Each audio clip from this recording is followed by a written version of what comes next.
In this tutorial, we're going to go over LeetCode 1684, count the number of consistent strings. Now this question's asking here, you are given a string aloud consisting of distinct characters and an array of strings, words. A string is consistent if all characters in the string appear in the string aloud. Return the number of consistent strings in the array words. Now we can see the input here is aloud equals quote AB, and the words here are AD, BD, AAAB, BAA, and BADAB.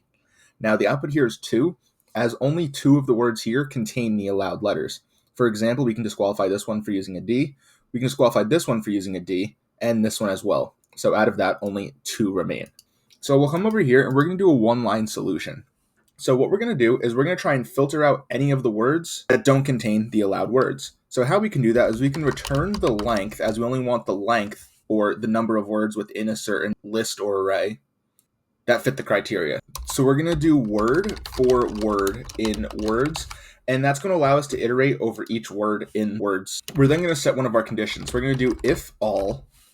This all here will help us return a Boolean, so it's either going to be true or false, helping us filter. From here, we're going to do care for character in allowed.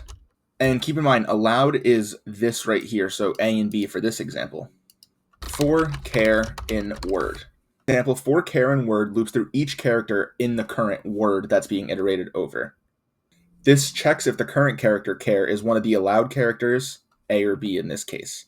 Now, the all function returns true only if each character in the word is allowed in the set. As I said before, if a word contains a D, it's disqualified, so it'll be false.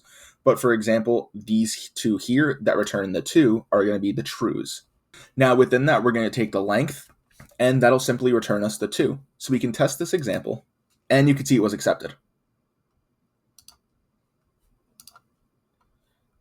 We can submit, and you can see this answer beats 53% in terms of runtime and 60% in terms of memory. Now that's how you can do LeetCode 1684, count the number of consistent strings. Feel free to leave any questions or comments down below of other questions you'd like to see. Please like, comment, and subscribe if this helped, and that'll be all.